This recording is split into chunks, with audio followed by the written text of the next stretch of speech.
पहली बार विधायक बनी रेखा गुप्ता ने रामलीला मैदान में मुख्यमंत्री पद की शपथ ली। सुषमा स्वराज, शीला दीक्षित और आतिशी के बाद रेखा गुप्ता दिल्ली की चौथी महिला मुख्यमंत्री हैं।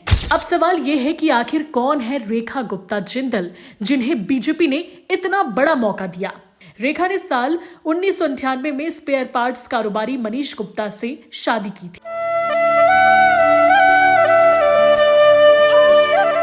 27 साल के लंबे इंतजार के बाद आज दिल्ली में एक बार फिर बीजेपी की सरकार बन गई है। पहली बार विधायक बनी रेखा गुप्ता ने रामलीला मैदान में मुख्यमंत्री पद की शपथ ली, जबकि परवेश वर्मा को डिप्टी सीएम बनाया गया है। बीजेपी ने बुधवार यानी 19 फरवरी की शाम इस बात का ऐलान कर दिया था। बीजेपी के दोनों पर्यवेक्षक रविशंकर प्रसाद और ओम प्रकाश धनखड़ ने विधायकों से एक एक करके बात की, जिसके बाद विधायक दल की बैठक में उन्हें विधायक दल का नेता चुना गया। सुषमा स्वराज, शीला दीक्षित और आतिशी के बाद रेखा गुप्ता दिल्ली की चौथी महिला मुख्यमंत्री हैं।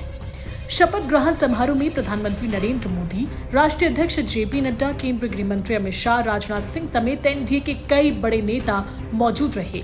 सभी ने रेखा गुप्ता को दिल्ली का मुख्यमंत्री बनने पर बधाई और शुभकामनाएं दी। अब सवाल ये है कि आखिर कौन है रेखा गुप्ता जिंदल, जिन्हें बीजेपी ने इतना बड़ा मौका दिया। रेखा का जन्म हरियाणा के जुलाना में हुआ था।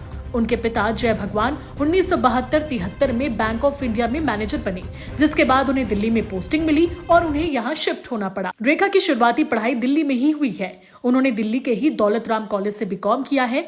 1996 में उन्होंने दिल्ली विश्वविद्यालय छात्र संघ का चुनाव जीता और अध्यक्ष के रूप में काम किया। 2004 में उन्हें भाजपा युवा मोर्चा का राष्ट्रीय सचिव बनाया गया। 2007 और 2012 में रेखा गुप्ता दिल्ली के पीतमपुरा उत्तर से पार्षद चुनी गई। उन्होंने दक्षिण दिल्ली नगर निगम के मेयर का पद भी संभाला था। इसके अलावा उन्होंने वकालत भी की है। वर्तमान में दिल्ली भाजपा महिला मोर्चा की महासचिव और पार्टी की राष्ट्रीय कार्यकारिणी की सदस्य हैं।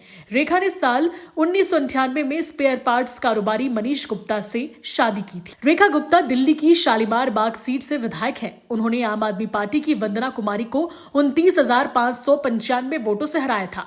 रेखा लंबे समय से आरएसएस और बीजेपी से जुड़ी हैं। रिपोर्ट्स की माने तो दिल्ली की चौथी मुख्यमंत्री के तौर पर आरएसएस ने रेखा गुप्ता का नाम आगे बढ़ाया था और पार्टी ने उस पर मुहर भी लगा दी। करियर की बात करें तो रेखा 2 बार विधायक का चुनाव भी हार चुकी हैं। पहली बार उन्हें 11,000 वोटों से हार मिली थी, जबकि पिछले विधानसभा चुनाव में आम आदमी पार्टी की वंदना कुमारी ने उन्हें 4,500 वोटों से हराया था। लेकिन इस बार रेखा गुप्ता ने वंदना कुमारी को 29,000 से ज्यादा वोटों से हराया और अब दिल्ली की मुख्यमंत्री बन चुकी हैं।